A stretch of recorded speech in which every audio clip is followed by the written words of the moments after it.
Hôtel Plataille Family. Alors, je suis très contente de vous retrouver pour la troisième partie de mon incroyable histoire capillaire. Donc, j'avais fait des tresses. J'ai décidé de faire des tresses.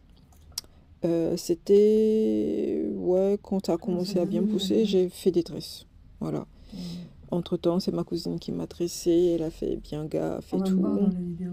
J'ai bien pris soin de laver les mèches avant de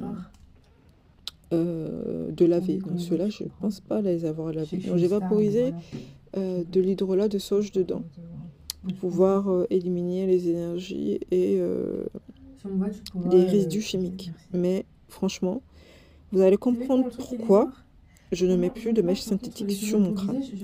Vous allez comprendre pourquoi. Bref, à ce moment-là, tout allait bien. C'est voilà. J'avais envie de changement, donc j'ai décidé de faire des tresses. Et ces tresses-là, je les ai surkiffées. Je les ai gardées à peu près 2 mois et demi, il me semble. Ça a commencé tellement à bien pousser que j'ai dit, là, là, là, je vais les faire. Et pendant ces 2 mois et demi-là, j'ai juste assaini. Hein. D'ailleurs, c'est pour ça, c'est grâce à ça que j'ai créé les DIY, les recettes des coiffures protectrices. Donc moi, en coiffure protectrice comme ça, je conseille de ne pas laver les mèches. De un, pour plusieurs raisons que j'expliquerai après. Bon, ça ne sera pas dans cette vidéo-là. Donc voici quand j'ai défait ce que ça a donné. Vu que je faisais plus de soins structurants, donc vous allez voir aussi l'importance, vu que je recommence tout à zéro, là, quand je vais reprendre les vidéos en live, enfin live, application, machin et tout ça, quand je vais refaire la mousse et tout ça, vous allez voir l'importance des soins qu'on applique sur les cheveux. En fonction des soins que vous appliquez, vous n'avez pas le même résultat. Et les soins, c'est aussi important que la manipulation. Les soins, c'est la base. Quand vous appliquez, c'est comme si vous avez une voiture à essence et vous mettez du diesel dedans, ça ne va pas fonctionner. Donc ici, simplement, j'ai fait le check tie. Et le Crumis-Citrus, malgré que ça faisait très longtemps que je n'ai pas fait de soins, ça a commencé déjà à se structurer. Et c'était bien hydraté que j'en avais décidé de faire une mousse pour pouvoir les structurer et les porter. Mais sauf que vu que j'allais me faire opérer, ma cousine m'a dit, mais était là, franchement, il faut que tu fasses un soin, il faut que tu les laves et tout, tu pourras pas. Tu vas être alité pendant 3 mois, qu'est-ce que tu veux faire? Donc, j'ai décidé de faire ces tresses-là que j'ai filmées, que j'ai surkiffé aussi porter. Sauf que quand qu'on avait posé ces mèches-là, j'ai ni lavé, ni mis de l'hydrolat de sauge. Donc ça, c'est une version professionnelle que je suis en train de développer de chez Taille. Donc voici la coiffure. Elle est magnifique, hein. J'ai surkiffé cette coiffure-là. Elle était trop, trop belle. Mais pendant tout ce temps, je souffrais. Hein. Besoin de parler. Besoin de parler parce que j'ai besoin de me confier à quelque chose. Ça fait depuis un moment que à chaque fois que je mange, c'est horrible. Complètement. J'ai pas pu aller au travail aujourd'hui. J'ai plein de trucs à faire pour Taille Renaissance, mais j'y arrive pas. Je suis fatiguée.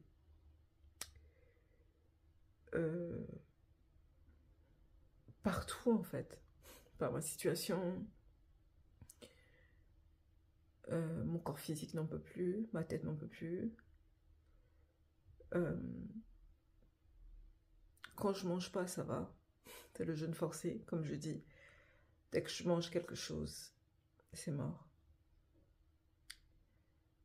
Ça là, tout de suite, ça va parce que j'ai pas mangé aujourd'hui. Mais dès que je vais manger, ça y est, ça va recommencer. Rebelote, rebelote, rebelote, rebelote.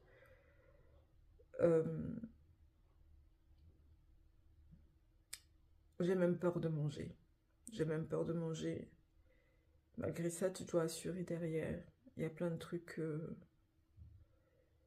que je dois mettre en cours. Et je sais pas comment y arriver. En fait,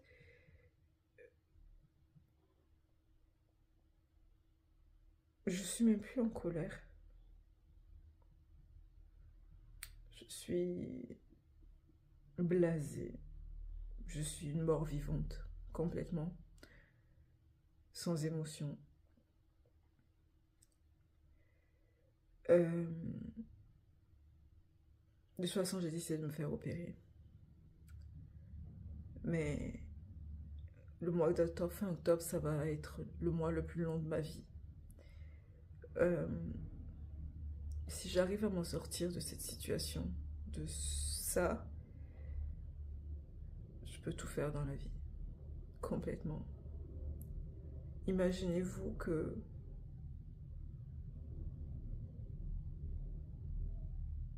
tu as faim. Dès que tu manges, problématique. T'as des crampes au ventre, mais c'est horrible. Tu travailles avec la nourriture. Tu vois les autres manger autour de toi. Si tu choisis de jeûner, c'est autre chose. J'ai fait des jeûnes de 12 jours parce que j'avais choisi de jeûner et j'ai travaillé mon mental pour. Mais là, je sais pas, il n'y a pas de mots. Que des frustrations et des frustrations. Vraiment, il n'y a pas de mots. Bah, entre-temps, j'ai commencé à modifier le packaging de taille. Enfin, essayer encore de pas modifier, mais d'améliorer. Je voulais que ça me ressemble en fait. Ça ressemble à l'idée de la pâtisserie capillaire, exactement du concept de A à Z. Voilà, de la nourriture, de la vraie nourriture pour les cheveux. Donc voici quand j'applique le Crumicitrus et le check tie sur les cheveux de ma fille à l'époque, qui m'avait servi de modèle.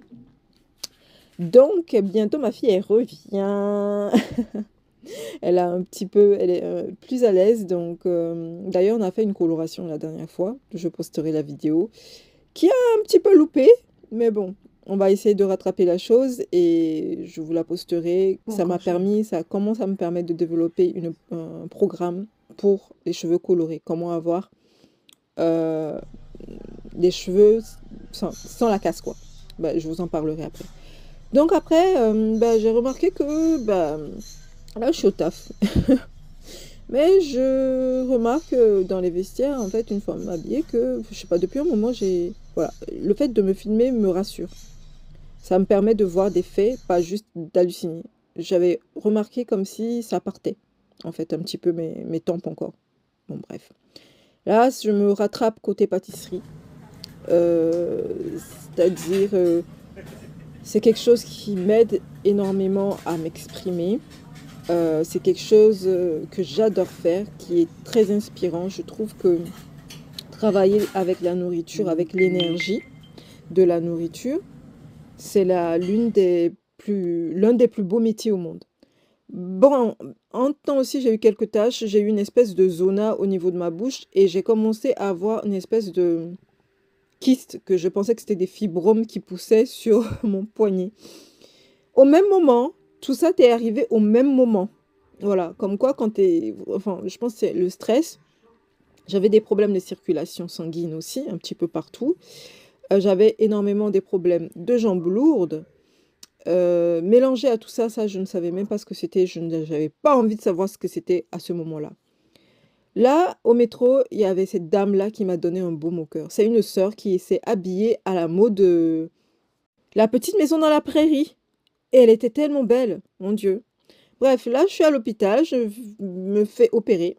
J'envoie des vidéos à la noix à ma fille. On se fait des, des vidéos à la noix. Et une fois que l'anesthésie a commencé à partir, en fait, de mon organisme, j'ai commencé à ressentir quelque chose qui me grattait. En fait, au milieu de ma tête encore. Ça me grattait, mais bon, j'étais alitée. Et j'ai pas y touché pendant pratiquement 2 mois, on va dire. Là, on est je pense, au mois de mars ou fin février. Non, on doit être début décembre. Non, début décembre 2023. Je vais essayer de vous screenshot un petit peu les dates pour qu'on se repère un petit peu dans le temps. Mon Dieu, le jour où j'ai enlevé mes tresses, c'est l'un des jours les plus traumatisants de toute ma vie. J'avais plein de cheveux dans les mèches qui se trouvaient au milieu de ma tête. Et là, au bout de quelques jours, rechute encore au milieu de ma tête. Encore une chute. Vous avez rien vu, hein? Le pire reste à arriver. Vous avez rien vu. Ma raie recommençait un petit peu encore à se clairsemer. Je comprenais pas pourquoi. Entre-temps, j'ai fait des analyses. J'avais aucune carence. Mais je dis bien aucune carence, à part le cholestérol. Ça, je sais pourquoi, parce que je bouffe beaucoup de noix de cajou. Et pas mal de noix comme cacahuètes, des trucs comme ça. Quand on en abuse, on a du cholestérol. Donc là, c'est quelques jours, peut-être les 3 jours, après avoir observé que ça partait vraiment, quoi, concrètement. Après, ma raie restait toujours potable. C'était pas pire que la dernière fois, mais toute la chute, c'était au milieu de ma tête. Tout autour, c'était nickel. Franchement, ça allait. Quelques chutes encore vite fait. Mais c'était vraiment ciblé au milieu de ma tête, au milieu de mon crâne. Et quand je touchais, j'avais une certaine sensibilité. Jusqu'à un moment donné, j'avais mal, en fait. Quand je touchais au milieu de ma tête, j'avais mal. Et j'étais perplexe. Je ne comprenais pas. Au début, je pensais que c'était un manque de fer, mais je me suis dit, non, c'est pas possible. Donc, les analyses ont confirmé que j'avais aucune carence. Donc, cette fois-ci, c'est là où j'ai dit que là, il y a un problème, en fait. Avant, au tout début, j'ai toujours eu un petit problème au milieu de ma tête, mais j'avais jamais vraiment d'alopécie, quoi. Si, il y avait une petite alopécie, mais c'était moins dense que la plupart autour de ma tête, ok. Mais là, le problème, il faut chercher le problème, en fait. Et c'était lié à mes hormones. Donc, plus on allait dans le temps, plus la chute s'aggravait. Plus ma raie commençait encore à se dégarnir. Je ne comprenais rien du tout. C'est l'une des pires périodes, je peux dire ça, de toute ma vie.